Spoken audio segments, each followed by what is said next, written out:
Well, historian and social activist shpjegoj joins us now from Tirana. Sir, welcome to the program. First of all, what more can you tell us about the postponement of this summit of the MKO? Well, a number of strange events have happened in Albania in the past weeks. On the 15th of July, Albanian state agencies were hacked by a group which we do not know who these people were, but the hackers, among others, they left a message to the Albanian public and to Albanian government agencies warning them not to cooperate with the terrorist group of Manzes, which meant the Mujahideen al-Halq. On the other hand, the Mujahideens, for the past year, they have invited a number of ex-Trump officials in Albania, people like Mike Pence and Mike Pompeo. So this is that during Iran summit that they were going to do tomorrow, they were probably going to call the same people like Mike Pompeo and Mike Pence, and some people were expecting probably even Donald Trump to deliver a message. So this can be another reason for their cancellation. Now, how the cancellation happened is very strange. Last night, the U.S. Embassy here in Tirana, which commands the foreign policies of Albania, we issued a Twitter and a Facebook message claiming that they were warning Americans not to attend the so-called Free Iran Summit for security reasons. So it was this tweet, which in a way was an order from U.S. Embassy, which was used by the Rajavi cult to cancel their mega event.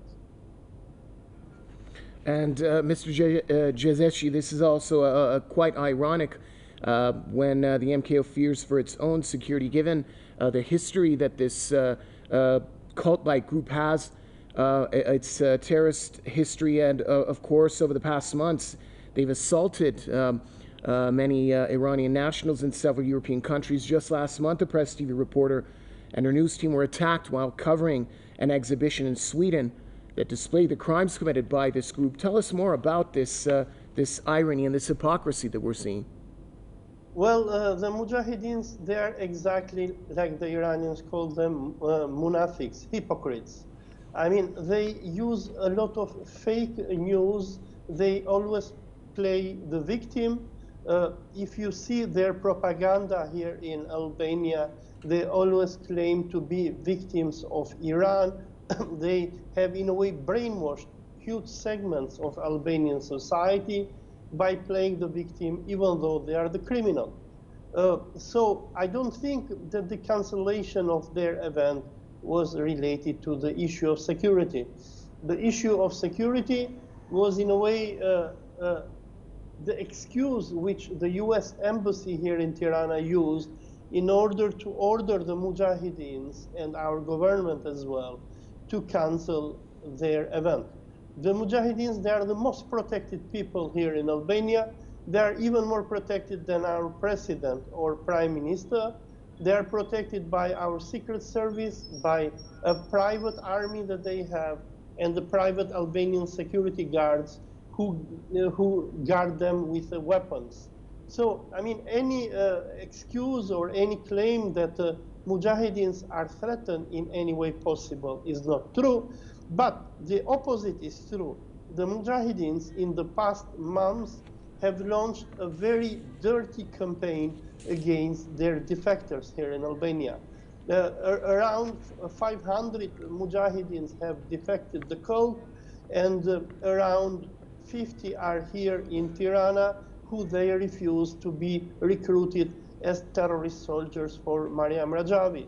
What Rajavi has done, she has in a way managed to take over Albanian security services, and she is using the courts and the office of the prosecutors, anti-terrorism police, to harass the defectors.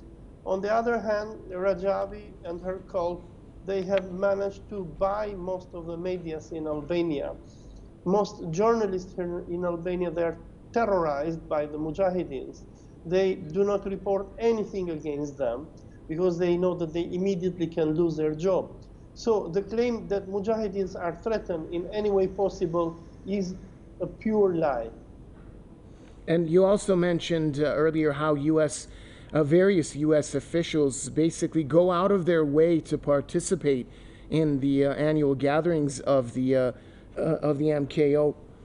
What can you tell us about the aims and goals of the United States of supporting such a terrorist group? And of course, we know that they were delisted by the United States and the EU in 2009 and 2012 as well.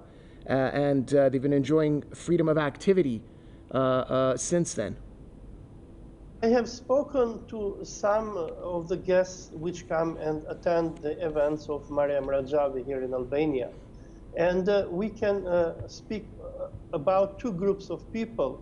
One of them, they are diehard Zionists, and they support the Rajavi cult because they see them as a weapon against Islam, Palestine, and the Islamic Republic of Iran.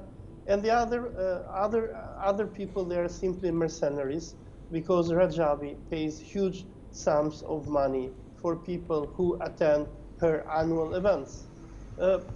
What US administrations are doing with the Rajavi cult, it differs. Trump used them a lot to attack Iran, and they coordinated a lot with Israeli Mossad, while now it seems from the Biden administration, they are not having as much cooperation as they had during the Trump administration. Nevertheless, as you all know, in Iran, they are the right hand of Israeli Mossad in its terrorist activity against the Islamic Republic of Iran. All right, thanks a lot, historian and social activist Olsi Jezeshi, joining us from Tirana.